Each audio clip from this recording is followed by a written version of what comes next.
Good evening, everybody. So we are doing Punjab PCS nomination register A2 and C का course and we are doing the polity subject.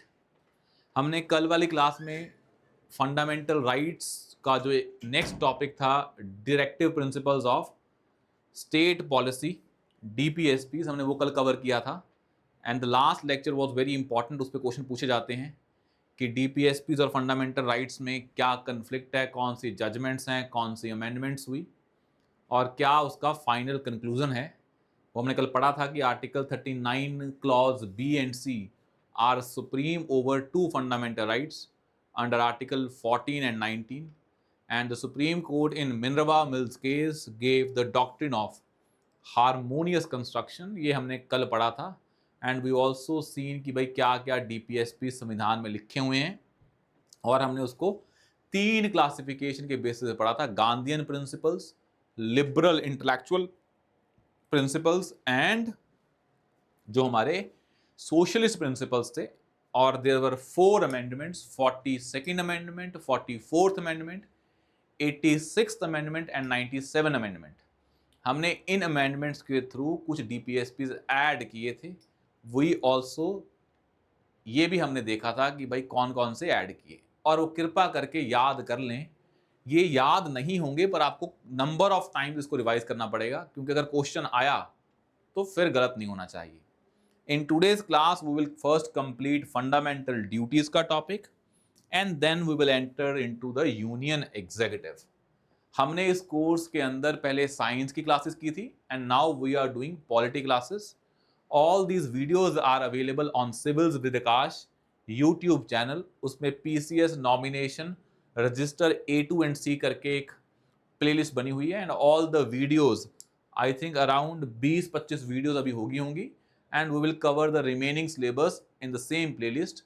So if you want to watch those videos of science you can go and watch those videos. Polity हमारी चल रही है.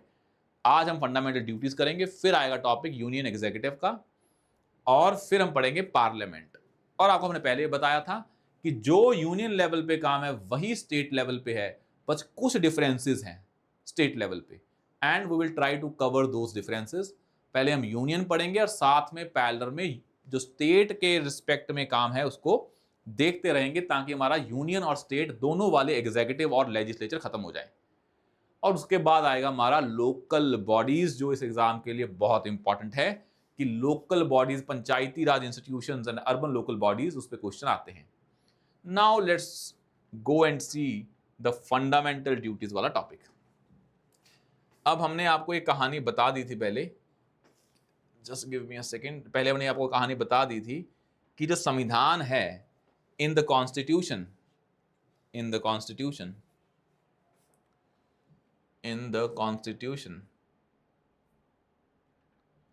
we studied about part 3 and part 4. हमने पहले ये देखा था ना, हमने पार्ट 3 पढ़ लिया है पूरा डिटेल में, फंडामेंटल राइट्स को लेके पूरी कहानी पढ़ ली है उसकी. और हमने देखा था fundamental rights are justiciable, that you can go to a court of law अगर आपके फंडामेंटल राइट्स वायलेट होते हैं. फिर हमने पढ़ा था पार्ट 4 ऑफ द कॉन्स्टिट्यूशन. ये किससे लिंक था? That is directive principles of state policy. इन प्रिंसिपल्स को स्टेट को ध्यान में रखना है पॉलिसी बनाते हुए, but these principles are non justiciable. मतलब इसके वॉयलेशन पे आप कोर्ट में नहीं जा सकते हैं. बस ये डायरेक्शंस दी गई हैं किसको? स्टेट को, जो उसे ध्यान में रखनी है वाइल फॉर्मुलेटिंग पब्लिक पॉलिसीज. आज हम पढ़ेंगे part 4A of the Indian constitution और part 4A deals with fundamental duties. Part 4A deals with fundamental duties और ये फंडामेंटल ड्यूटीज भी क्या है? नॉन जस्टिशिएबल हैं. बस ये सिटीजन्स को बताई गई हैं कि तुम्हें ऐसा करना है. अगर आप ऐसा नहीं करते तो जस्ट बिकॉज ये फंडामेंटल ड्यूटीज लिखी गई हैं, आप कोई भी इंसान कोर्ट में नहीं जा सकता कि आपने आपकी फंडामेंटल ड्यूटी फॉलो नहीं की. तो ये क्या है? जस्टिशिएबल. ये क्या है? Non justiciable. ये भी क्या है? Non justiciable. बस एक चीज ध्यान में रखनी है कि हमारे ओरिजिनल कॉन्स्टिट्यूशन में फंडामेंटल ड्यूटीज भी, फंडामेंटल राइट्स भी थे और डीपीएसपीज भी लिखे हुए थे ओरिजिनल कॉन्स्टिट्यूशन में. But as far as fundamental duties are concerned, they were not there in the original constitution. In fact, हमने ये बाद में add किए through amendment, and that amendment is basically a 42nd Constitutional Amendment Act. उसके through हमने ये add किए. तो पहला पॉइंट तो ये है कि फंडामेंटल ड्यूटी संविधान में ओरिजिनली नहीं थी, हमने बाद में ऐड की हैं 42nd अमेंडमेंट से. And there was one committee by the name Swaran Singh committee, उसने रिकमेंडेशंस दी थी तो हमने ये ऐड की. तो it they were added in the year 1976 on the recommendations given by the Swaran Singh committee. पहला तो ये पॉइंट है. बट स्वर्ण सिंह कमेटी ने बहुत चीजें बोली थी, हमने सारी ऐड नहीं की, हमने कुछ ऐड की, हमने कुछ चीजें ऐड की स्वर्ण सिंह कमेटी वाली, जो कहां लिखी हुई है, फंडामेंटल ड्यूटीज में लिखी हुई है. कौन कौन सी फंडामेंटल ड्यूटीज हैं वो विल डिस्कस. बट कुछ इनकी बातें नहीं मानी गई, वो भी हमने पढ़नी पड़ेंगी. अब ये बात आती है, ये हम देख लेते हैं कौन कौन सी फंडामेंटल ड्यूटीज हैं. एक फंडामेंटल ड्यूटी हमने बाद में ऐड की है, दैट इज 86th अमेंडमेंट से. तो 42nd अमेंडमेंट से हमने 10 ड्यूटीज ऐड की, टोटल 11 ड्यूटीज हैं. एक हमने 86th अमेंडमेंट से ऐड की. 86th अमेंडमेंट से जो ऐड की, that was the 11th duty. और आपको आज पता होगा कि जो 86th अमेंडमेंट है, that amendment is basically dealing with the जो राइट टू एजुकेशन हमने ऐड किया था फंडामेंटल राइट में. तो यहाँ पे पेरेंट्स की ड्यूटी ऐड कर दी कि उनको बच्चों को कहाँ भेजना है, स्कूल भेजना है. तो ये दो हैं अमेंडमेंट्स जिससे ऐड किए गए, 10 यहाँ से, एक यहाँ से. टोटल कितनी होगी हमारी, 11 fundamental duties. We will see these 11 duties one by one, और आप साथ में लिख भी लेना उसको. बट मैं पहले एक कहानी बता दूं आपको सिंपल सी. भाई जो फंडामेंटल राइट्स हैं ये सिटीजन को दिए हैं, किसके अगेंस्ट, स्टेट के अगेंस्ट. सिंपल सी बात है. और फंडामेंटल राइट्स किसकी पावर बढ़ाते हैं, सिटीजन की पावर बढ़ाते हैं. स्टेट के अगेंस्ट है तो इसकी पावर कम करते हैं. इट मीन्स यहां जब सिटीजन की पावर बढ़ेगी, स्टेट की पावर कम होगी, तो स्टेट क्या नहीं बन पाएगी, अथॉरिटेरियन नहीं बन पाएगी. तो ऐसी स्टेट जिसमें स्टेट अथॉरिटेरियन ना बन पाए, किसकी लिबर्टी इंश्योर होती है, सिटीजन की. जो फंडामेंटल राइट्स हैं ये लिबर्टी प्रमोट करते हैं. और फंडामेंटल राइट्स कौन सी सोसाइटी का फीचर होंगे, जो सोसाइटी क्या होगी, लिबरल सोसाइटी होगी.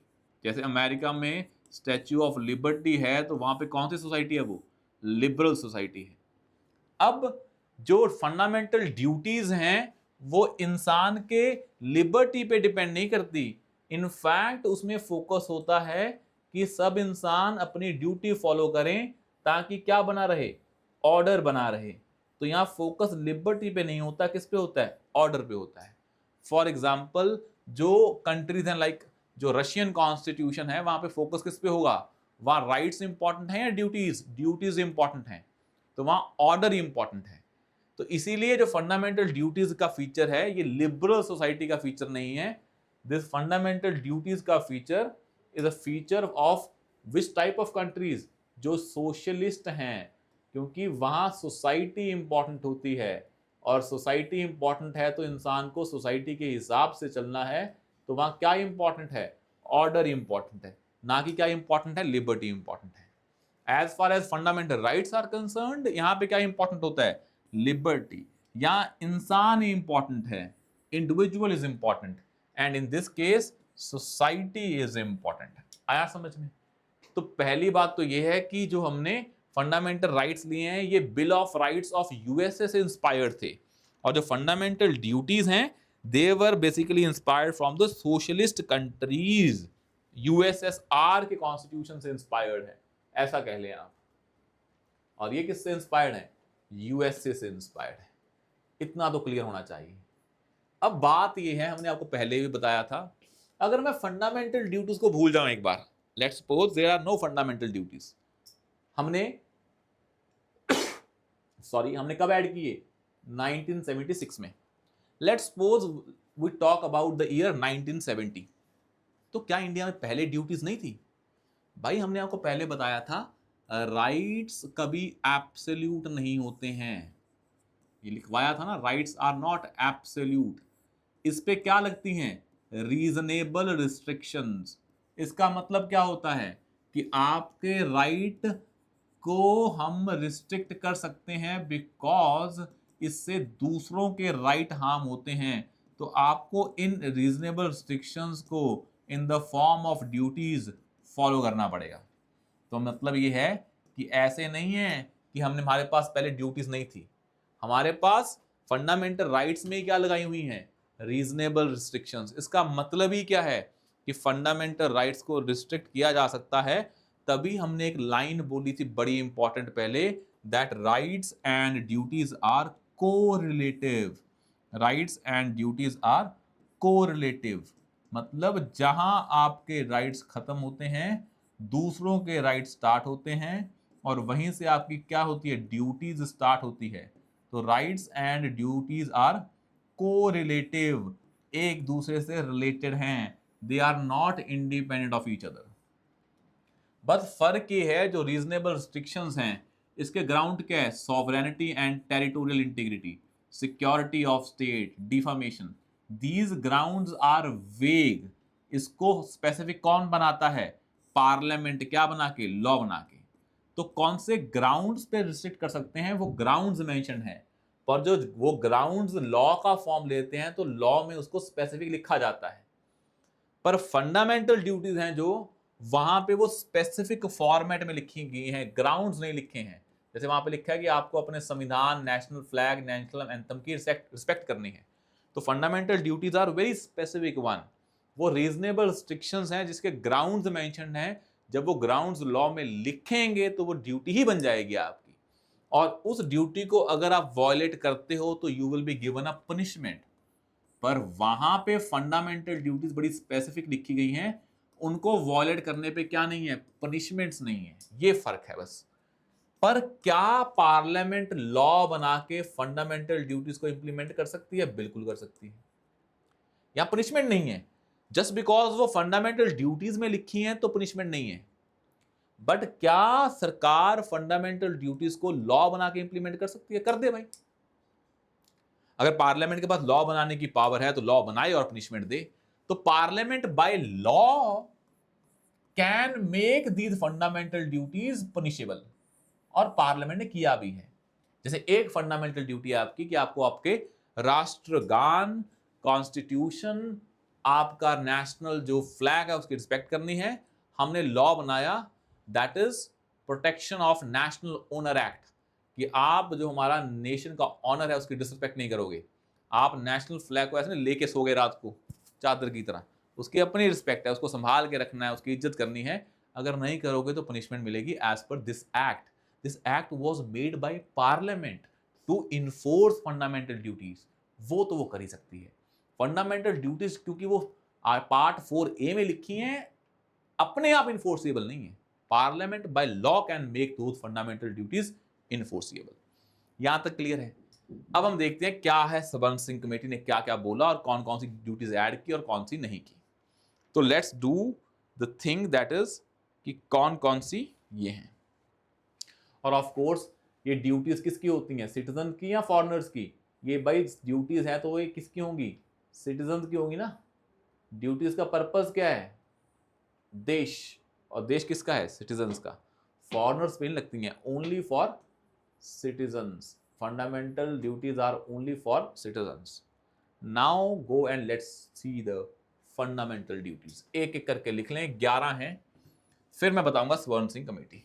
ठीक है, तो हम यहां खोल देते हैं आपको और आप इसी के हिसाब से इसको ऐड कर लें। तो 11 हैं संविधान में।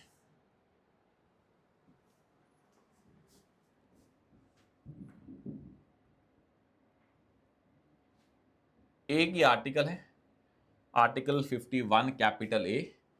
उसी के अंदर हमने ऐड की हुई है, जैसे ये है।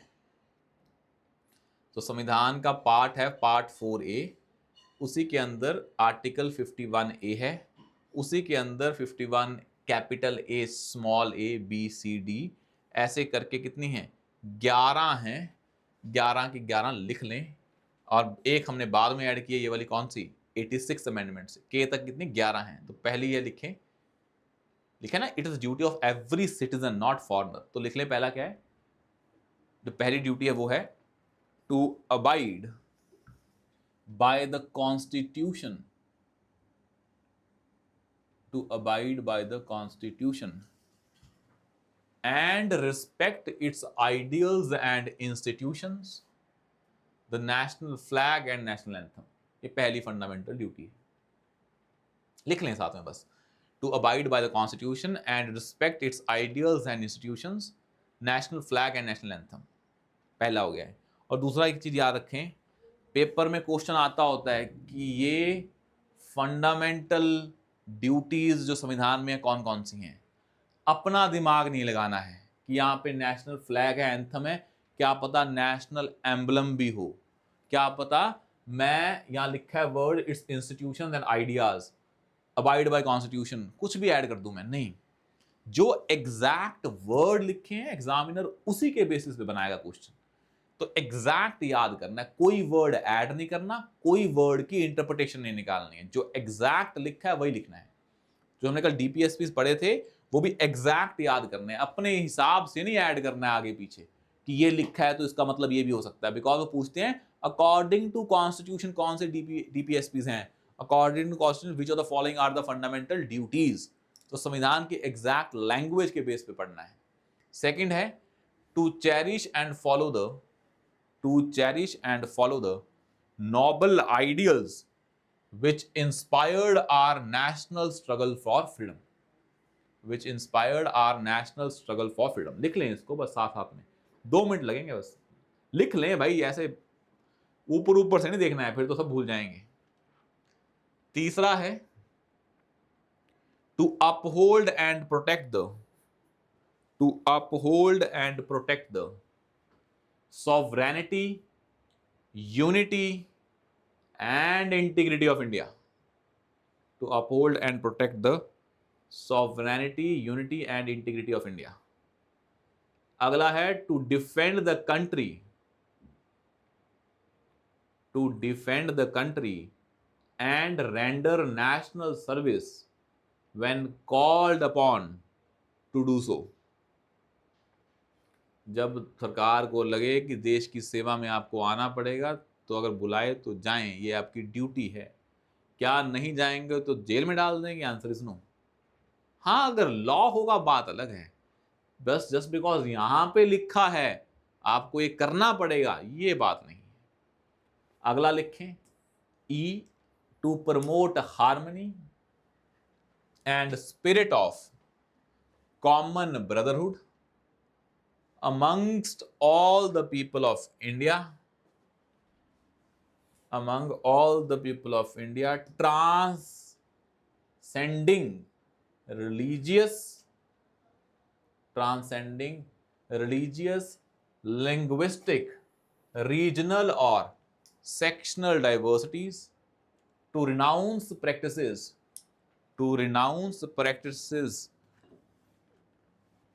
derogatory to the dignity of women, to renounce practices derogatory to the dignity of women, to value and preserve, next है to value and preserve the rich heritage of our composite culture, अगला है to protect and improve the natural environment including forests, lakes and rivers and wildlife, and to have compassion for living creatures, 4 बचते हैं।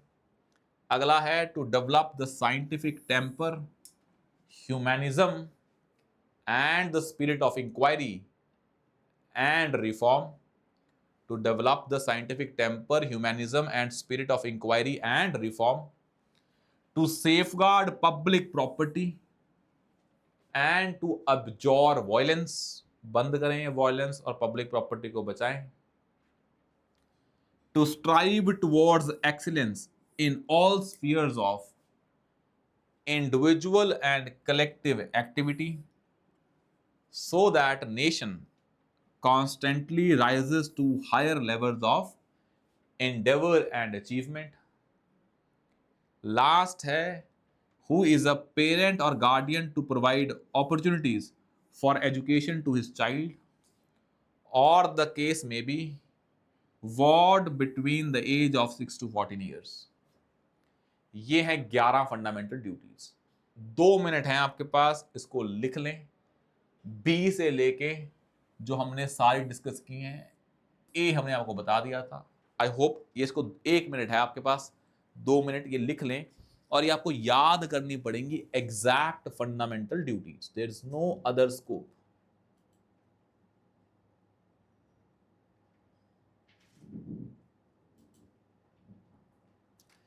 इसको कर लें, 2 minute में लिख लें। मैंने बोल के बता दिए, सिंपल हैं। एनवायरनमेंट को बचाना है, नेचुरल एनवायरनमेंट को, forest, lakes, wild life, rivers, and to have compassion for living creatures. अपने जो बच्चे हैं या कोई भी गार्डियन है, अपने वार्ड को 6 to 14 ईयर्स स्कूल में भेजने के लिए अपॉर्चुनिटीज दें। ऐसे नहीं घर पे चाइल्ड लेबर करवा रहे हैं या अपने काम धंधे पे लेके जा रहे हैं। साइंटिफिक टेम्पर बनाएं, साइंटिफिक सोच रखें, ह्यूमैनिज्म, ह्यूमैनिटी को टॉप पे रखें, spirit of inquiry and reform, सोचने की क्षमता और बदलने की चाह। पब्लिक प्रॉपर्टी को बचाएं क्योंकि नुकसान भी उसी का करते हैं आप सबसे ज़्यादा। अपने भी किसी भी स्फीयर में काम कर रहे हैं उसमें एक्सीलेंस अचीव करें, क्योंकि आपके एक्सीलेंस से नेशन की एक्सीलेंस है। अगर कलेक्टिव काम कर रहे हैं तो एक्सीलेंस अचीव करें, क्योंकि जब जो भी आप कर रहे हैं नेशन की ग्रोथ में हेल्प करता है। आपने कंपनी खोली अपनी, it is good for nation also. तो जो भी करें बेस्ट करें, ये लिखा है फंडामेंटल ड्यूटी में। बात अलग है, हम करते नहीं हैं, पर लिखा है यहाँ पे। वुमेन के अगेंस्ट कोई भी ऐसी प्रैक्टिस है डेरोगेटरी, उसको बंद करें।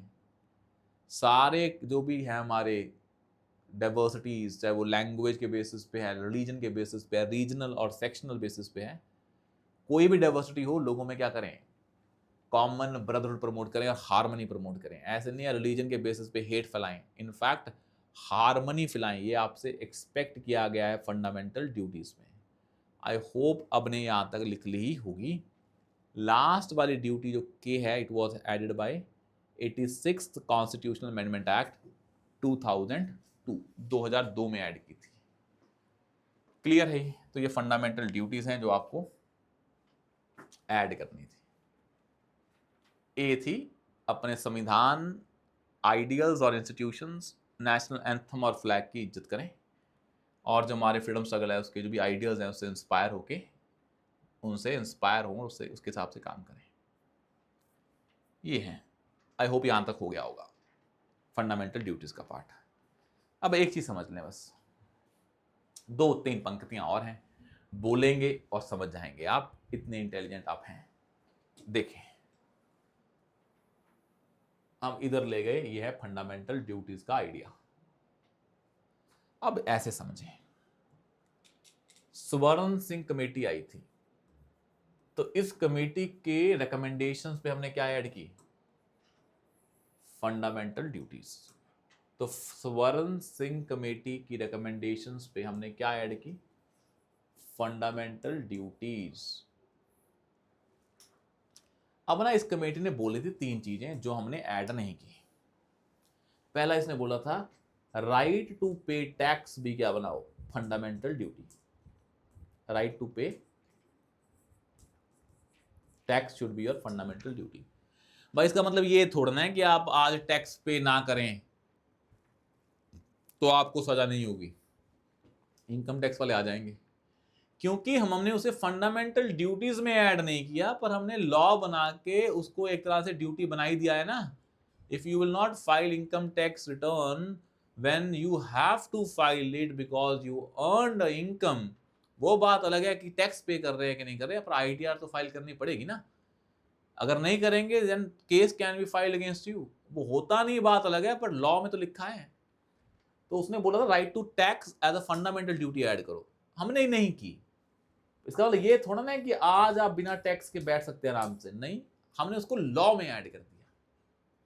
और इसने बोला था, स्वर्ण सिंह कमेटी ने एक चीज और बोली थी कि भाई जो भी आप कर रहे हैं, एक काम करें, फंडामेंटल ड्यूटी में एक लाइन ऐड कर दें, कौन सी, कि फंडामेंटल ड्यूटीज को इंप्लीमेंट करने के लिए पार्लियामेंट लॉ से ऐड कर सकती है इनको लीगल ड्यूटी। ये भी हमने ऐड नहीं किया, पर इसका मतलब ये थोड़ा ना कि पार्लियामेंट ये कर नहीं सकती है। पार्लियामेंट ने तो किया है, बहुत सारी ड्यूटीज के लिए उसने फंडामेंटल ड्यूटीज के लॉ बनाए हैं, पर उन्होंने बोला था फंडामेंटल ड्यूटी वाले चैप्टर में ही ऐड कर दो, वो नहीं किया हमने। एक उन्होंने बोला था कि ये जो लॉ होगा ये पनिशमेंट दे सकता है किसको, फंडामेंटल ड्यूटी को, अगर आपने फॉलो नहीं किया। वो तो आज भी है, बस जो स्वर्ण सिंह कमेटी ने बोला था हमने वो फंडामेंटल ड्यूटीज में ऐड नहीं किया, पर प्रैक्टिस में तो वो आज भी हो ही रहा है। तो अगर हम लिख देते फंडामेंटल ड्यूटीज वाले चैप्टर में कि इसके लिए पार्लियामेंट लॉ बना सकती है, तो फिर क्या हो जाता, लॉ तो अब भी बना सकती है, बनाए हैं हमने। और ये लिखना कि वो लॉ पनिशमेंट दे सकता है, वो तो आज भी दे रहा है, बस हम चाहते थे उसको संविधान में लिख देते। संविधान में चीज लिखी नहीं है, इसका मतलब ये थोड़ा ना वो कर नहीं सकते हो, वो तो आपको वैसे ही पावर है। एक होता है लिखने की बात, एक होता है एक्चुअल रियलिटी की बात। ये चीजें लिखी नहीं है हमने फंडामेंटल ड्यूटीज में, पर ये हो आज भी रही है। बताया ना protection of national owner act, उसके अंदर तो अगर आप अपने संविधान की एंथम की धज्जियां उड़ाएंगे तो आपको पनिशमेंट मिलेगी। तो क्या पार्लियामेंट ने लॉ नहीं बनाया, बनाया, क्या उसने पनिशमेंट नहीं दी, दी। क्या राइट टू टैक्स आपको आज नहीं करना पड़ता, करना पड़ता है, ये आपकी ड्यूटी है, लीगल ड्यूटी है, फंडामेंटल ड्यूटी नहीं है। फंडामेंटल ड्यूटी वो जो संविधान पार्ट 4A में लिखी है। बस यही कहानी थी जो आपको समझ में आ गई, आया समझ में? आता now let's start with the union executive. और कुछ नहीं करना है, इतना बहुत है। बहुत क्या, इतना ही है बस, बहुत नहीं है। बहुत तो ये होता है कि हमने बाकी छुड़वा दिया, इतना ही है जो करते हैं। और क्या करना है इसमें? अब है यूनियन एग्जीक्यूटिव, इसको पढ़ते हैं। पहले तो ये समझ लें यूनियन एग्जीक्यूटिव किससे मिलके बना है, फिर वो हम एक एक करके पढ़ेंगे। एक है प्रेसिडेंट,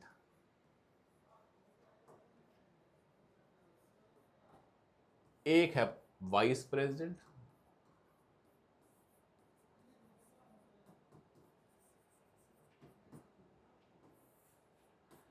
एक है प्राइम मिनिस्टर, एक है उसके काउंसिल ऑफ मिनिस्टर्स, एक है अटॉर्नी जनरल।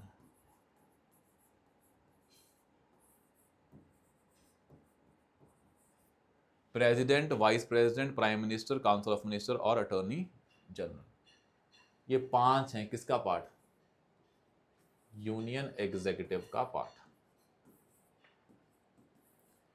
एक एक के पढ़ते हैं। पहला पढ़ते हैं प्रेसिडेंट, फिर पढ़ेंगे वाइस प्रेसिडेंट, फिर पढ़ेंगे पीएम और काउंसिल ऑफ मिनिस्टर्स, फिर लास्ट में पढ़ेंगे अटॉर्नी जनरल।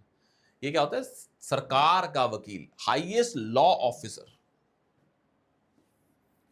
भाई गवर्नमेंट है तो उसके अगेंस्ट भी तो केस फाइल होंगे, तो उसके लिए जो वकील है वो कौन सा है, अटॉर्नी जनरल, जो गवर्नमेंट को रिप्रेजेंट करता है कोर्ट में। हाईएस्ट लॉ ऑफिसर, सबसे टॉप का लॉ ऑफिसर है गवर्नमेंट में, पढ़ेंगे हम ये भी। Now let's talk about president. इसको समझते हैं, थोड़ा सा ध्यान से समझें इसको, क्या है ये।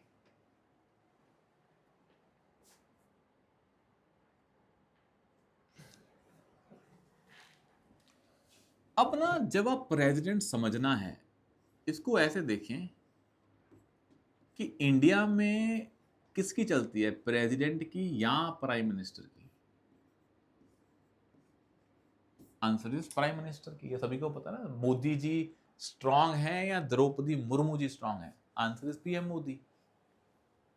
मतलब सारी पावर किसके पास है, प्राइम मिनिस्टर के पास है। तो मैं क्या यहां पे वर्ड लिख दूं, इफ यू एग्री, कि real authority is with prime minister. Who has real authority, prime minister. तो फिर इनके पास कौन सी अथॉरिटी है, कोई अथॉरिटी नहीं है, ये नॉमिनल हेड है, इनका बस नाम यूज होता है, सारा काम कौन करते हैं, प्राइम मिनिस्टर।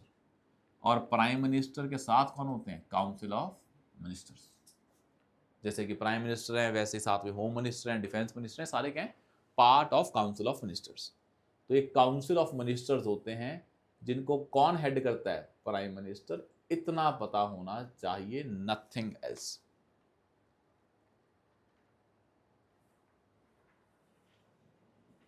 और कुछ नहीं जानना है। अब प्रेसिडेंट और प्राइम मिनिस्टर में, प्राइम मिनिस्टर के पास रियल पावर है, तो क्वेश्चन आता है हमने प्रेसिडेंट क्यों बनाया फिर? Because prime minister is a head of government, सरकार का हेड है, और president is a head of state. India as a state का हेड कौन है? प्रेसिडेंट। स्टेट को चलाने के लिए क्या होती है? गवर्नमेंट। तो हेड ऑफ स्टेट कौन है? प्रेसिडेंट। हेड ऑफ गवर्नमेंट कौन है? Prime minister. स्टेट का मतलब ये होता है, जो पहले भी बताया होगा, दोबारा सुन लें, एक टेरिटरी जिसमें कौन रहते हैं? लोग। लोगों के लिए क्या होती है? गवर्नमेंट। और वो गवर्नमेंट क्या होती है? अपने आप में सॉवरन और इंडिपेंडेंट। और इस चीज को कौन रिकॉग्नाइज करती हैं? बाकी स्टेट्स। ये होती है स्टेट का फीचर। तो स्टेट में कौन है? गवर्नमेंट। तो स्टेट गवर्नमेंट तो वो बॉडी है जो स्टेट में, स्टेट को चलाने के लिए बनी है। State as an idea means it consist of territory, people, government. तो स्टेट का सब पार्ट क्या है? गवर्नमेंट। जब मैं बोलता हूं इंडियन स्टेट, तो एक आइडिया है। State is an idea. ऐसे पकड़ थोड़ा ना लेंगे जाके ये इंडियन स्टेट है। स्टेट मींस लैंड, लोग, गवर्नमेंट। गवर्नमेंट पकड़ लेंगे, पकड़ लिया जाके आपने प्राइम मिनिस्टर। तो गवर्नमेंट है जिसके पास अथॉरिटी है स्टेट को चलाने की। स्टेट कोई ऐसा बंदा नहीं है, it's an idea that exist. तो उस स्टेट, उस आइडिया का हेड कौन है? प्रेसिडेंट। और गवर्नमेंट का हेड कौन है? Prime minister. और हमने क्यों बनाई अलग पोस्ट? बिकॉज जो भी काम होंगे वो इंडियन स्टेट के काम होंगे। कर कौन रहा होगा? गवर्नमेंट। तो सारे काम फॉर्मली किसके नाम पे होते हैं? Every single decision of government is taken formally in the name of president, because president means head of the state. यही हुआ। तो दो हमें बनाने पड़े, पीएम और प्रेसिडेंट। एक चीज ये समझ लें, अगर सब कुछ पीएम के नाम पे हो तो विल यू एग्री कि prime minister is a political post? बिल्कुल। तो हम नहीं चाहते थे कोई भी चीज उस इंसान के नाम पे हो that is a political person. We want somebody who represent India as a state, not India as a government. तो वो बंदा पॉलिटिकल नहीं होना चाहिए। पॉलिटिकल इन द सेंस वो पोस्ट अपने आप में पॉलिटिकल नहीं होनी चाहिए। तो हमें पीएम से अलग एक बनाना पड़ा, प्रेसिडेंट। सब काम कौन करेगा? प्राइम मिनिस्टर और उसकी काउंसिल ऑफ मिनिस्टर्स। पर नाम किसका यूज होगा? प्रेसिडेंट का। तो in Indian constitution, as per constitution, president has no power at all. All the decisions taken by the president are basically the decisions taken by the government, that is prime minister and council of ministers. यहां तक clear है? अब हम समझते हैं कि अगर ऐसा है तो ये प्रेसिडेंट के इलेक्शन कैसे होते हैं और क्या है कहानी। यहां तक समझ में आया ना आपको कि क्या है प्रेसिडेंट, क्या है पीएम? मतलब in a parliamentary form of government, who is the real, who enjoys the real authority? Prime Minister. But in case of USA, who enjoys the real power? President. So in a parliamentary form of government, who enjoys the real power? Prime Minister. तो कौन सी government है India में? Parliamentary form of government. और यहां पे कौन सी government है? Presidential form of government, जहां पे कौन सुप्रीम होता है? प्रेसिडेंट सुप्रीम होता है। मतलब ग्रीन में लिखा है, ये सोच के, वेयर प्रेसिडेंट इज सुप्रीम या इज हैविंग रियल अथॉरिटी। तो जहां पे president is enjoying the real authority, जहां पे president is enjoying the real authority, उसे बोलते हैं प्रेसिडेंशियल फॉर्म ऑफ गवर्नमेंट। और जहां पे प्राइम मिनिस्टर इंजॉय कर रहा है वो है पार्लियामेंट्री फॉर्म ऑफ गवर्नमेंट। अब मैं आपको एक चीज बता दूं, एक और चीज, कि क्या है पार्लियामेंट्री फॉर्म ऑफ गवर्नमेंट, इसको भी समझना जरूरी है। जैसे एक है हमारा सेंटर लेवल पे, एक हमारा है स्टेट लेवल पे। इसको समझ लें क्या है पार्लियामेंट्री फॉर्म ऑफ गवर्नमेंट, दोनों लेवल पे है। मतलब पार्लियामेंट्री फॉर्म ऑफ गवर्नमेंट एक तरह का आइडिया है, सेंटर पे भी एग्जिस्ट करता है और वही आइडिया स्टेट लेवल पे भी एग्जिस्ट करता है, ऐसी form of government. For example, at centre level we have 3 organs, executive, legislature और जुडिशरी। भाई किसी भी गवर्नमेंट के सेंट्रल लेवल पे 3 ऑर्गन होंगे, स्टेट लेवल पे भी 3 ऑर्गन होंगे, एग्जीक्यूटिव, लेजिस्लेचर और जुडिशरी। जैसे सेंटर पे एग्जीक्यूटिव को हम क्या बोल देते हैं, प्राइम मिनिस्टर और काउंसिल ऑफ मिनिस्टर। लेजिस्लेचर को क्या बोल देते हैं हम, यूनियन पार्लियामेंट। मतलब अगर हम बात करें पार्लियामेंट की, इसका मतलब क्या है, यूनियन लेजिस्लेचर। और parliament is made up of 2 houses, कौन, लोकसभा और राज्यसभा।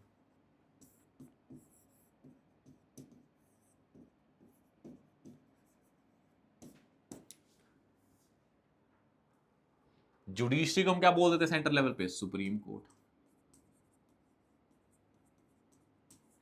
और जो ये बंदे आते हैं लोकसभा और राज्यसभा में, वो क्या होते हैं, मेंबर ऑफ पार्लियामेंट।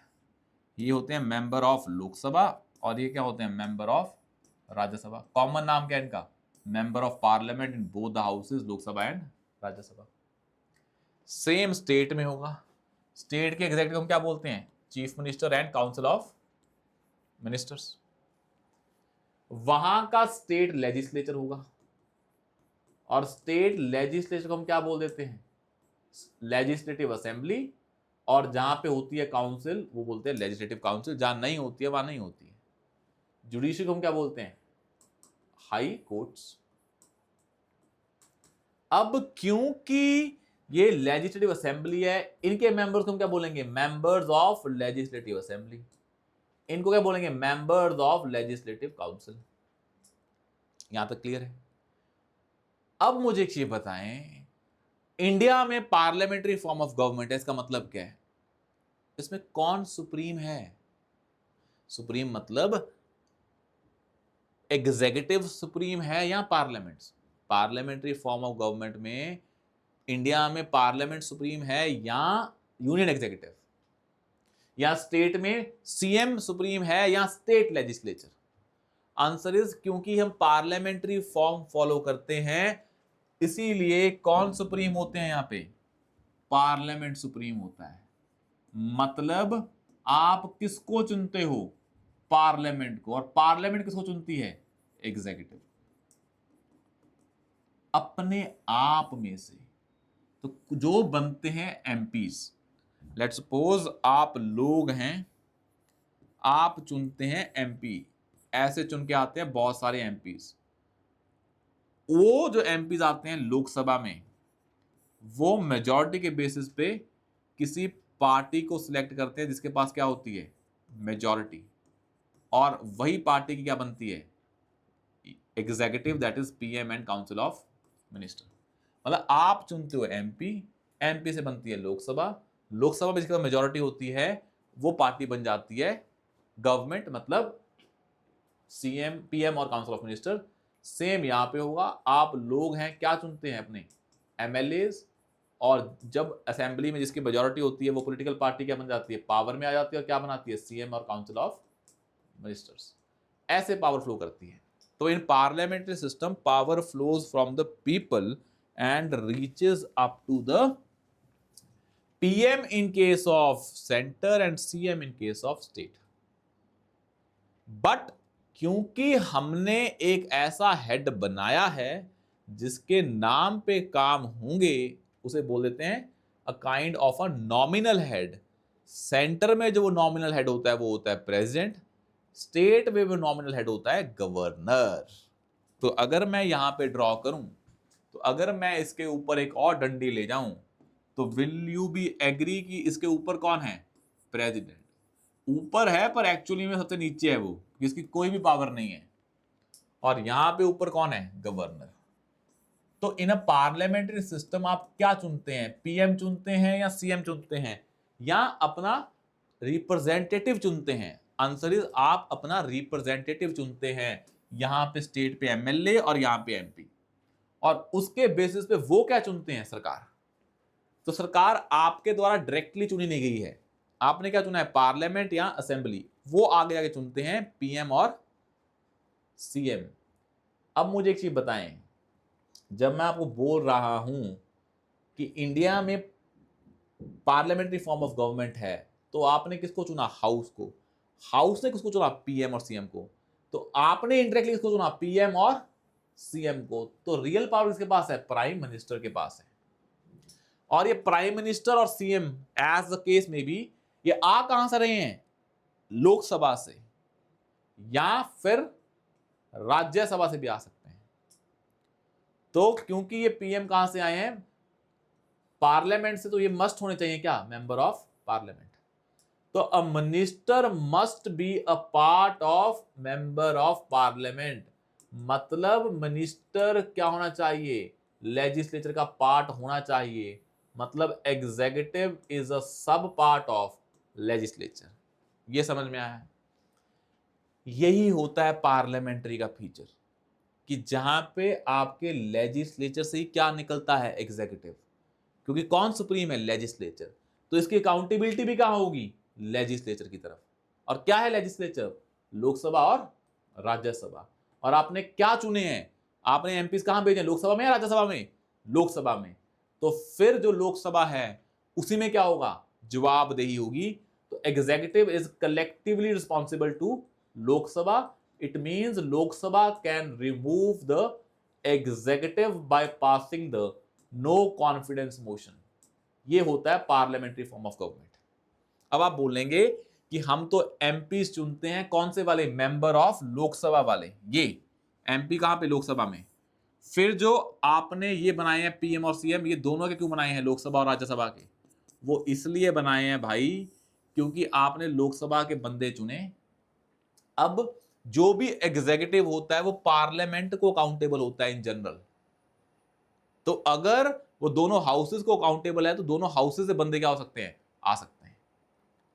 और दूसरा, आपने अपने रिप्रेजेंटेटिव्स चुने हैं, आपने अपने रिप्रेजेंटेटिव चुने हैं। अब वो डिसाइड करेंगे किसको बनना है मिनिस्टर, आप नहीं करोगे। तो अगर उनको लगता है कि राज्यसभा का बंदा भी कैपेबल है, तो उसको भी बना सकते हैं। Because at the end of the day the members of executive must come from parliament, not just Lok Sabha. Because उनकी अकाउंटेबिलिटी कहां है? लोकसभा में है या राज्यसभा में? दोनों में है। हाँ, कलेक्टिवली रिस्पॉन्सिबल किसको है? वो लोकसभा को। क्योंकि आपने किसको चुना है? लोकसभा को। उससे किसको चुना है? सरकार को। तो आप चाहो तो उस लोकसभा के थ्रू सरकार को गिरा भी सकते हो। That is different idea. ये यहां तक क्लियर है? सेम कहानी यहां बीतती है। आप चुनते हो एमएलए, एमएलए डिसाइड करते हैं किसको बनाना है CM and council of ministers. वो कोई भी हो सकते हैं, काउंसिल का पार्ट भी हो सकते हैं और असेंबली का पार्ट भी हो सकते हैं। बिकॉज अकाउंटेबिलिटी कहां है उनकी? दोनों में है। मतलब executive is a part of legislature. It means both the houses, not just a single house. अगर वो दोनों को अकाउंटेबल है तो दोनों से आ सकते हैं। हाँ, कलेक्टिव रिस्पॉन्सिबिलिटी कहां पे है? असेंबली में। वहां कहां पे है? लोकसभा में। बिकॉज आप लोगों ने सरकार बनाई है, तो सरकार गिराएंगे भी कौन? जिन्होंने बनाई है। वो किन्होंने बनाई है? मेंबर ऑफ लोकसभा ने या मेंबर ऑफ लेजिस्लेटिव असेंबली ने। तो जो confidence no confidence motion pass होती है वो कहां पे होती है? हाउस ऑफ पीपल में या लेजिस्लेटिव असेंबली में या लोकसभा में। पर मेंबर कहां से आ सकते हैं? मिनिस्टर कहां से आ सकते हैं? दोनों हाउसेस से। This thing clear? पहले ये बताएं, यहां तक क्लियर है? बिकॉज ये प्रिंसिपल बड़ा इंपॉर्टेंट है समझने के लिए। Is this thing clear? ठीक है जी। अब हम पढ़ते हैं प्रेसिडेंट। ये समझ लें क्या है प्रेसिडेंट। अब ना एक चीज है, प्रेसिडेंट के इलेक्शन कैसे होते हैं और प्रेसिडेंट का रिमूवल कैसे होता है, और एक है प्रेसिडेंट की क्वालिफिकेशंस क्या है। ये तीन चीजें पढ़ लेते हैं आज, कि who can become the president, how the president is elected and how the president can be removed. Qualifications की बात करें अगर, देयर आर 4 क्वालिफिकेशंस। पहली है, the person should be citizen of India. age should be 35 years. Third, the person should be eligible to become the member of लोक सभा. जिस इंसान को प्रेसिडेंट बनना है वो एलिजिबल होना चाहिए किसका मेंबर बनने के लिए? Member of Lok Sabha. 3 ये हो गई. अब जिसको बनना है उसको कोई भी ऑफिस ऑफ प्रॉफिट होल्ड नहीं करना है. क्या होता है office of profit? Oops.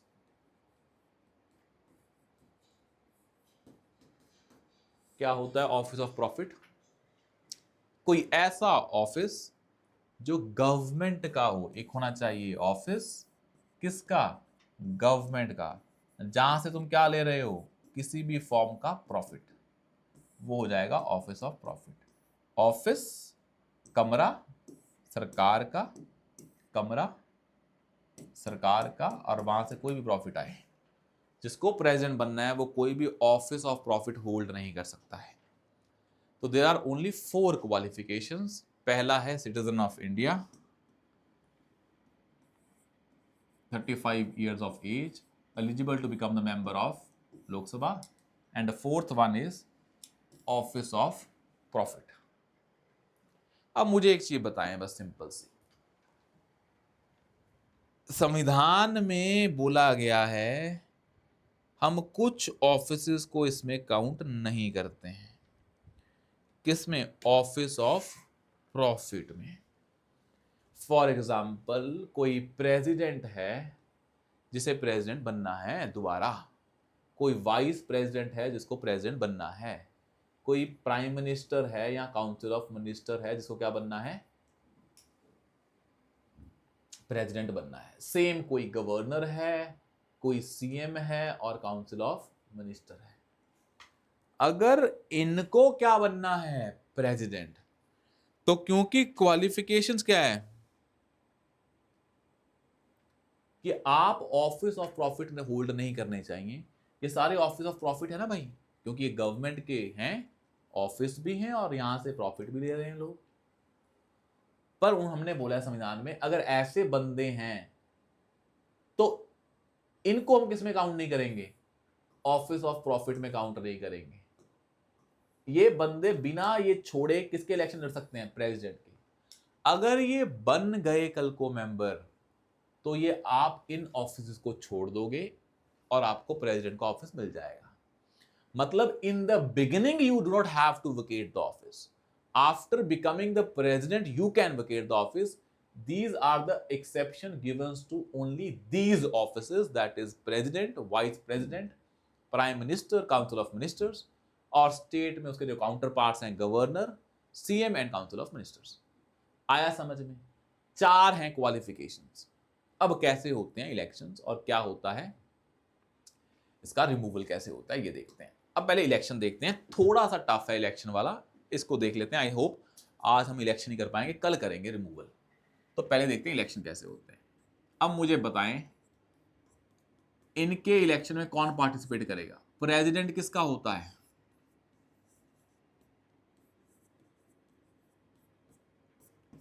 Centre का भी और स्टेट का भी. प्रेसिडेंट किसका होता है? सेंटर का भी और स्टेट का भी. भाई प्रेसिडेंट ये तो ना बोलेगा पंजाब के लिए भी प्रेसिडेंट सेम है, सेंटर के लिए भी सेम है. तो दोनों का रिप्रेजेंटेशन होना चाहिए ना इसके इलेक्शन में. तो सेंटर का रिप्रेजेंटेशन कौन करता है? मेंबर ऑफ पार्लियामेंट, मतलब member of Lok Sabha plus member of Rajya Sabha. State में कौन करेगा? Member of legislative assembly. Council नहीं करता है बिकॉज हर स्टेट में काउंसिल होनी जरूरी नहीं है. तो इसमें कौन पार्टिसिपेट करेंगे? इसका जो इलेक्टोरल कॉलेज होगा, मतलब जो लोग वोट डालेंगे इसके इलेक्शन में, वो कौन होंगे? Member of parliament, that is member of Lok Sabha, as well as member of Rajya Sabha. और स्टेट में क्या होंगे? Member of legislative assembly. ये लोग वोट डालते हैं किसके इलेक्शन में? प्रेसिडेंट के इलेक्शन में. अब इनमें किनको दें राइट टू वोट? क्योंकि आपको पता है कुछ मेंबर्स इलेक्टेड होते हैं और कुछ क्या होते हैं? नॉमिनेटेड. क्योंकि जो ये प्रेसिडेंट है ये इलेक्टेड होना चाहिए बिकॉज इंडिया फॉलोज द कौन सी form of government, republican form of government. मतलब India is a republic which simply means that India is not monarchy. It simply means that कि जो head of state होगा वो elected होना चाहिए। तो अगर elected होना चाहिए तो इसके election में कौन से लोग वोट डालेंगे, जो elected है, because these elected peoples are kind of representation of people and president किसका होना चाहिए, लोगों का। तो उस सेंस में यहाँ कौन पार्टिसिपेट करेंगे, इलेक्टेड लोग। तो एमपीज लोकसभा और राज्यसभा के पार्टिसिपेट करते हैं और एमएलए पार्टिसिपेट करते हैं स्टेट के, पर कौन से वाले, ओनली इलेक्टेड वन। तो क्या मैं बोल सकता हूं कि जो मेंबर ऑफ पार्लियामेंट हैं, जो नॉमिनेटेड हैं, वो पार्टिसिपेट नहीं करते, मेंबर ऑफ लेजिस्लेटिव असेंबली जो नॉमिनेटेड है वो पार्टिसिपेट नहीं करते, member of legislative council participate नहीं करते। अब स्टेट्स के अलावा एक होती है यूनियन टेरिटरीज। अब कुछ यूटीज हैं, पुडुचेरी और कौन सी है, दिल्ली। इन दोनों में भी क्या है, असेंबलीज हैं, इनके एमएलए भी पार्टिसिपेट करते हैं। तो मतलब वो यूटीज जहां असेंबली है वहां के एमएलए भी पार्टिसिपेट करते हैं, कहां पे, in the election of president. आप बोलोगे कश्मीर में भी तो क्या है, मेंबर ऑफ लेजिस्लेटिव असेंबलीज हैं, क्योंकि वहां पे भी असेंबली है, पर संविधान में अभी अमेंडमेंट नहीं की है, तो इसलिए जम्मू कश्मीर के एमएलए अभी अलाउड नहीं है, क्योंकि हमें संविधान में अमेंडमेंट करके उस आर्टिकल में ऐड करना पड़ेगा, तभी इनको अलाउ करेंगे। तो एट प्रेजेंट कौन पार्टिसिपेट करते हैं, दो यूटीज के एमएलए, स्टेट्स के एमएलए इलेक्टेड, और एमपीज मतलब लोकसभा और राज्यसभा के मेंबर्स इलेक्टेड। और जो ये वाले एमएलए हैं यूटीज के, ये भी कौन से होंगे, ओनली इलेक्टेड। तो सारे इलेक्टेड बंदे होंगे, दो यूटीज के और बाकी स्टेट्स के एमएलए और सेंटर पे मेंबर ऑफ पार्लियामेंट। ये तो है इलेक्टोरल कॉलेज जो वोट डालता है। यहां समझ में आया। अब इलेक्शन कैसे होते हैं, इसमें क्या होता है, हम फॉलो करते हैं कौन सा system, proportional representation, proportional representation, single transferable vote. Proportional representation,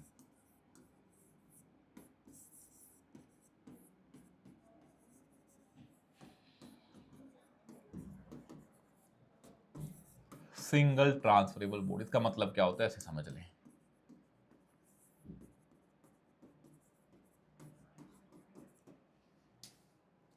proportion का मतलब क्या है, पहले तो ये समझें। प्रोपोर्शन का मतलब क्या है ये समझें, फिर क्या मतलब है सिंगल ट्रांसफरेबल वोट का, ये समझेंगे। मैंने आपको बताया अभी जस्ट थोड़ी देर पहले कि प्रेसिडेंट दोनों का होता है, सेंटर का भी और स्टेट का भी। अगर प्रेसिडेंट दोनों का होता है, सेंटर का भी और स्टेट का भी, इसका मतलब क्या है, इसके इलेक्शंस में दोनों सेंटर और स्टेट का इक्वल रिप्रेजेंटेशन होना चाहिए, प्रोपोर्शन में होने चाहिए। मतलब जितनी एमपीज की वैल्यू होगी वोट की, वो एमएलए की वोट के बराबर होगी, तभी तो सेंटर और स्टेट का इक्वल से होगा।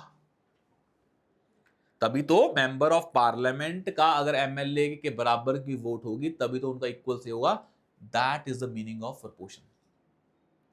और सेकंड मतलब क्या है, हर स्टेट की पॉपुलेशन अलग है। यूपी की पॉपुलेशन अलग है, पॉपुलेशन ऑफ पंजाब अलग है, तो हम इनको, इन स्टेट्स को पॉपुलेशन के बेसिस पे रिप्रेजेंटेशन देंगे, पॉपुलेशन के प्रपोर्शन में रिप्रेजेंटेशन देंगे। मतलब जो पंजाब का एमएलए है और यूपी का एमएलए है, इनकी वोट की वैल्यू इनकी पॉपुलेशन के प्रोपोर्शन में होगी। यूपी की अगर पॉपुलेशन ज़्यादा है तो उसके एमएलए की वोट की वैल्यू ज़्यादा होगी, पंजाब की अगर पॉपुलेशन कम है तो उसके एमएलए की वोट की वैल्यू कम होगी। That is the second meaning of proportion. मतलब सभी स्टेट्स की जो हैं सेम वैल्यू नहीं है, उनकी पॉपुलेशन के प्रोपोर्शन में है। तो प्रोपोर्शन के दो मतलब हैं, एक तो सारे स्टेट्स के एमएलए की वैल्यू क्या है, सेम नहीं है। MLA of state A B C की value is not equals to MLA X Y Z, because वो किसके प्रोपोर्शन में है, पॉपुलेशन के प्रोपोर्शन में है दोनों की। और दूसरा स्टेट और सेंटर की वैल्यू क्या होगी, प्रोपोर्शन में होगी। तो प्रोपोर्शन के दो मतलब हो गए। सेंटर और स्टेट प्रोपोर्शन में है और स्टेट्स के बीच में स्टेट्स प्रोपोर्शन में है on the basis of population. ये हो गया मीनिंग ऑफ प्रोपोर्शनल रिप्रेजेंटेशन। एक होता है सिंगल ट्रांसफरेबल वोट। इसका मतलब क्या है? आपको प्रेसिडेंट के इलेक्शन में ऑप्शन दिए जाते हैं। मतलब अगर मान लो 5 कैंडिडेट खड़े हुए प्रेसिडेंट के इलेक्शन को जीतने के लिए, बंदा तो एक ही बनेगा। जो वोट डालने वाला होता है, मान लो एमपी और एमएलए वोट डालते हैं, उसको बोलते हैं प्रेफरेंस डालो। आप 1 2 3 4 5 मतलब प्रेफरेंस डालो कि आप चाहते हो पहले पे कौन आए, अगर वो नहीं आता तो फिर कौन आए, अगर वो नहीं आता तो कौन आए। मतलब आप प्रेफरेंस डालो कि पहले कौन आना चाहिए, अगर वो नहीं आता तो कौन आना चाहिए। तो आपने प्रेफरेंस डाल दी बैलेट पेपर पे। जब आप लोकसभा के एमपी की वोट डाल के आते हैं तो वहां जो कैंडिडेट्स के नाम लिखे होते हैं, आप बस एक पे टिक मारते हो या एक पे बटन बटन दबाते हो ईवीएम पे। वहां आप एक ऑप्शन सेलेक्ट करते हो, यहां पे आप प्रेफरेंस डाल रहे हो। अब हम क्या करेंगे, सभी कैंडिडेट्स की ए बी सी डी ई की फर्स्ट प्रेफरेंस काउंट कर लेंगे कि इनको कितनी कितनी बार फर्स्ट प्रेफरेंस मिली है। जैसे यहां पे एक बंदे ने ए को प्रेफरेंस दी, वैसे एक बैलेट पेपर पे कोई बी को फर्स्ट प्रेफरेंस देगा। ऐसे हम काउंट कर लेंगे कि ए के आगे कितने फर्स्ट लिखे हैं, बी के आगे कितने फर्स्ट लिखे हैं, मतलब ए को कितनी बार फर्स्ट प्रेफरेंस मिली है। अगर हमने ऐसा कर दिया और हम काउंट करेंगे इनकी पहली पहली प्रेफरेंस, अगर जितनी वोट्स पड़ी, लेट्स सपोज 100 वोट्स पड़ी, अगर 51 नंबर आ गया किसी के पास, तो वो क्या बन जाएगा? प्रेसिडेंट। हमने फर्स्ट प्रेफरेंस गिनी, 100 लोगों ने वोट डाली, ए को आई 52 वोट्स, तो वो जीत गया, काम खत्म। पर लेट्स सपोज उसको 51 नहीं आई, उसको आई जस्ट 48, इसको आई 10, इसको आई 20, इसको आई 30 और इसको आई 2। तो क्या किसी के पास नंबर आया 51 का? नहीं। तो क्या कोई प्रेसिडेंट बन पाएगा? नहीं। फिर हम क्या करेंगे, जिस कैंडिडेट को सबसे कम वोट्स आई हैं, जैसे E1 को क्या आई है, सिर्फ 2 बार क्या आई है? First preference. तो मतलब कोई बैलेट पेपर होगा जहां पे ई को क्या लिखा गया होगा? 1 लिखा गया होगा। तो ई को हमने क्या रखा? 1 रखा। किसी ने रखा होगा ना ई को 1, 2 बंदों ने। और उन्होंने क्या हुआ, उन्होंने क्या किया होगा, उन्होंने सेकंड प्रेफरेंस भी डाली होगी। एज्यूम कर लेते हैं उन्होंने ए को सेकंड प्रेफरेंस डाली, इनको 3 4 5 डाला। तो हम क्या करेंगे, इसके बैलेट पेपर को उठाया जहां पे ई को फर्स्ट प्रेफरेंस मिली, हमने इसके बैलेट पेपर को कांटा मार दिया और इसकी जो 2 वोट थी वो किसको दे दी? जहां पे इस बैलेट में ई के अलावा सेकंड पे कौन था? 2, तो हमने वोट किसको दे दी? 2 को दे दी एक। यहां पे ई के सेकंड में कौन है? 2, तो यहां पे हमने ए को एक और दे दी। कितनी आ गई वोट्स? 50 आ गई। अभी भी जीता या नहीं जीता? अब किसके पास कम वोट्स हैं? बी के पास। तो लेट्स सपोज किसी ने बी को फर्स्ट प्रेफरेंस दी होगी, कितने बंदों ने? 10 बंदों ने। तो मान लो यहां पे बी को प्रेफरेंस दी है ऐसे ही 10 बंदों ने। हमने उठाए बी के 10 बैलेट, 10 पे मारा क्रॉस, फिर देखा इसमें बी को 1 दी थी, इसको तो हमने कर दिया क्रॉस। इसके बाद किसको दी है? ए को। तो हमने क्या ऐड कर दी? ए को 1 ऐड कर दिया। कितना आ गया? 51। तो कौन जीत गया? ए जीत गया, बिकॉज ए ने ये नंबर अचीव कर लिया। हम यहां क्या कर रहे हैं? वोट ट्रांसफर कर रहे हैं, तो उसे बोलते हैं सिंगल ट्रांसफरेबल वोट। तो मतलब जो प्रेसिडेंट के इलेक्शन होते हैं ये कैसे होते हैं? Proportional representation by single transferable vote. Single transferable vote समझा दिया है कि हम जो जिसके पास सबसे कम वोट्स आती हैं फर्स्ट प्रेफरेंस में, उसको काट के उसकी सेकंड प्रेफरेंस को वोट्स ट्रांसफर कर देते हैं और वो नंबर अचीव करना चाहते हैं। क्योंकि वोट्स ट्रांसफर हो रही हैं तो उसे बोलते हैं सिंगल ट्रांसफरेबल वोट। एक वोट ट्रांसफर हो रही है। प्रोपोर्शनल का मतलब है सेंटर और स्टेट की वैल्यू सेम होनी चाहिए और बिटवीन स्टेट्स पॉपुलेशन के बेस पे प्रोपोर्शन होनी चाहिए। जिसकी पॉपुलेशन ज़्यादा उसका वोट का वैल्यू ज़्यादा, बिकॉज पॉपुलेशन के बेस पे प्रोपोर्शन होती है। तो these are the meanings of the term proportional representation by single transferable vote. तो प्रेसिडेंट के इलेक्शन कैसे होते हैं? Proportional representation by single transferable vote.